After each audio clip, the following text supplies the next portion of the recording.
It's time for Recipe of the Day. This is probably the best recipe that I have created in years. I am obsessed with it.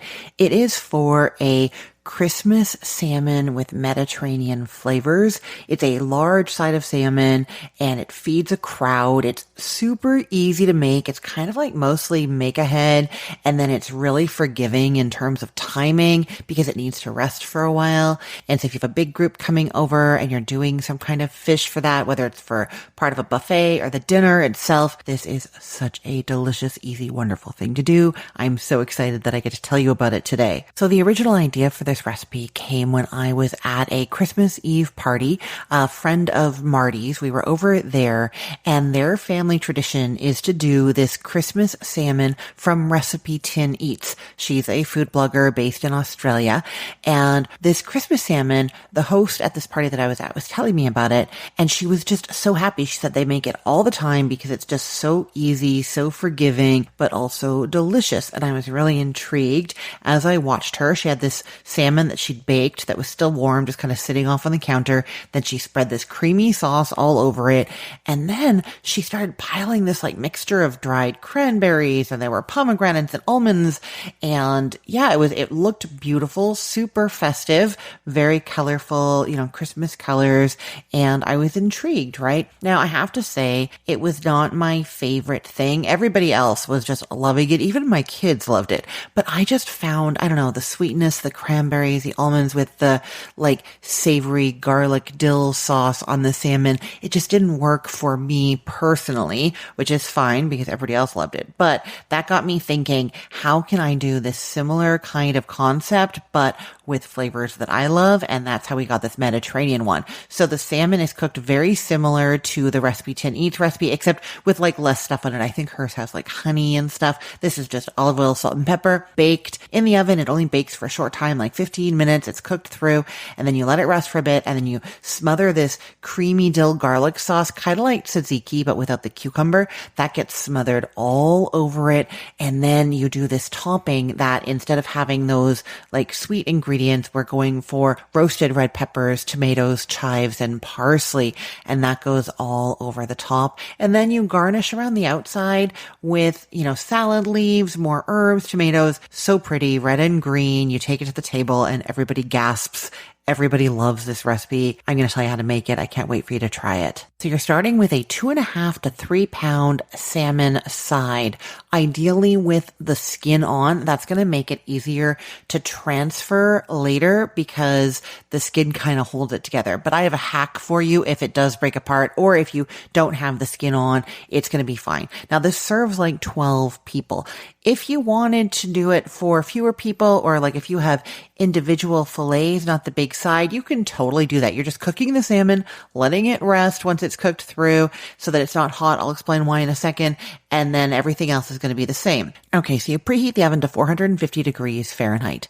Then you get a big baking sheet, big enough to fit your side of salmon, like diagonally probably across it, okay? You get that big baking sheet, and you're going to put a big piece of aluminum foil on there, and you want it to be hanging off the edges. If you have to do more than one piece of foil, like really well overlapped, you can do that. And then you want a large piece of parchment paper. You want both. The foil is on there to stop anything from sticking, especially if you're using this baking sheet to serve the salmon on. You want it to like look nice, And then the parchment paper is there because it doesn't tear as easily as the aluminum foil, which is going to make it easier to transfer the salmon to your serving platter. Or if you are serving this right on the baking sheet, it'll make it easier for you to slide the salmon off so that all that paper and foil and stuff isn't there when you're trying to serve the salmon.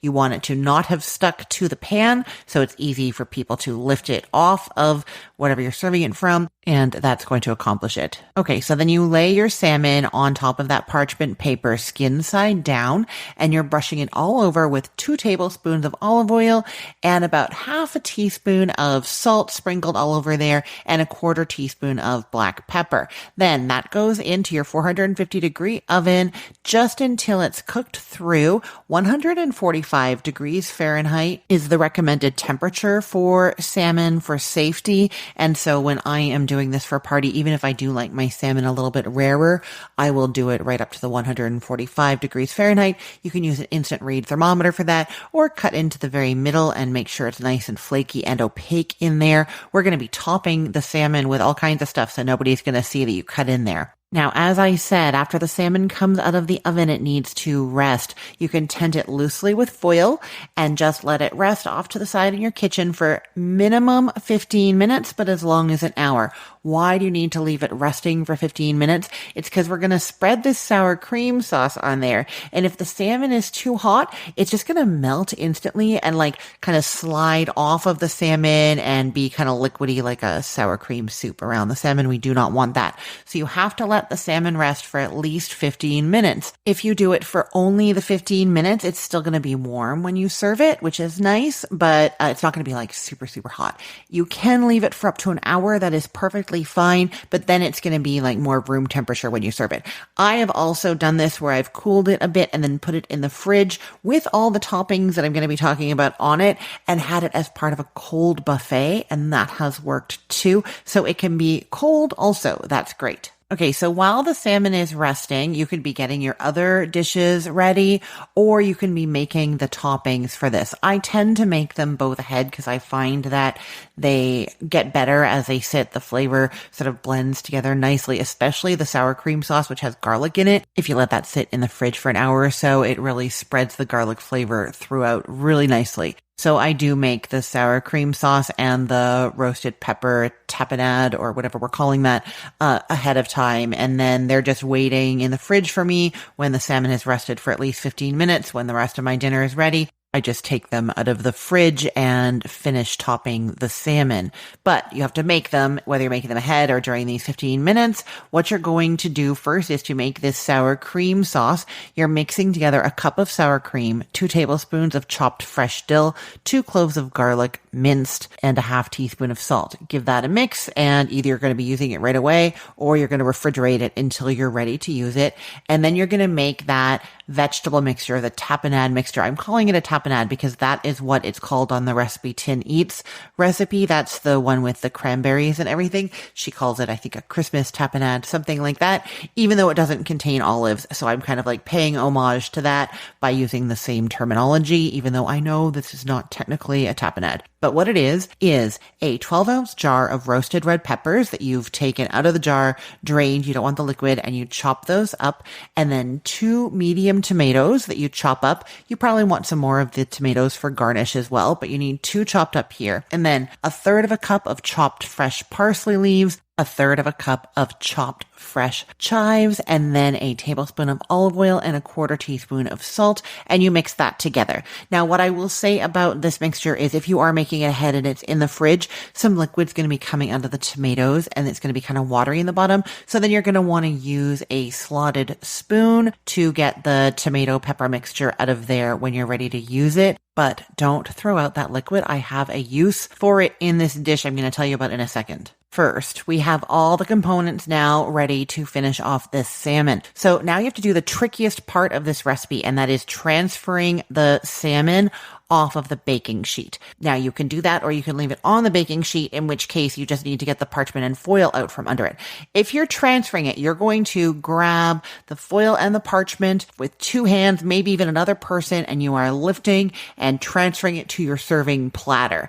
Then you're going to use a large lifter, like a metal spatula, and you're going to kind of go under the salmon and loosen it from if it's stuck anywhere, and then you're going to carefully slide the parchment and foil out from underneath. Now, if the salmon breaks up at all here, that's totally fine because we're going to be covering it with stuff. So you just kind of like smoosh it back together into side of salmon shape and you are good to go. So don't worry too much. Now, like I said, if you're leaving it on your baking sheet to serve, then you're going to do sort of similar thing. You're just using that lifter, that spatula to get underneath and loosen the parchment and foil and then slide those out from under there. Now, whether you are going to the serving platter or leaving it on the sheet sheet, you're going to see that there are some juices that have come out of the salmon. Those are delicious. Make sure you have those around the salmon, okay? So like pour them back onto the pan from the parchment paper if they've stayed on the parchment paper. Then what you can also do is take some of those tomato juices from the bottom of that bowl I was talking about, and you can mix those in with those salmon juices, because later they're going to kind of act as like a dressing for the garnish around the salmon. Okay, we're not there yet though. Okay, so we've got the salmon transferred beautifully onto the serving platter, or it's not got the foil and parchment under it anymore. Then you're going to take that sour cream garlic dill sauce and spread it all over the salmon. I will say I love this sauce. I could eat it like with a spoon, and so I want all of it on there. But my family members actually find it a little bit overpowering, and they prefer that I only use like half of it and then keep the other half in a bowl for people like me who want to have a little extra on the side. So you can do either option based on what you think your group is going to like best. Then once the salmon has that sauce all over it, you are then going to use a slotted spoon to spoon that tomato, roasted pepper, parsley, and chive mixture all over the salmon as well. So it's kind of spread out in an even layer over there. Okay, and then, like I said, you're going to have the salmon juices around the salmon.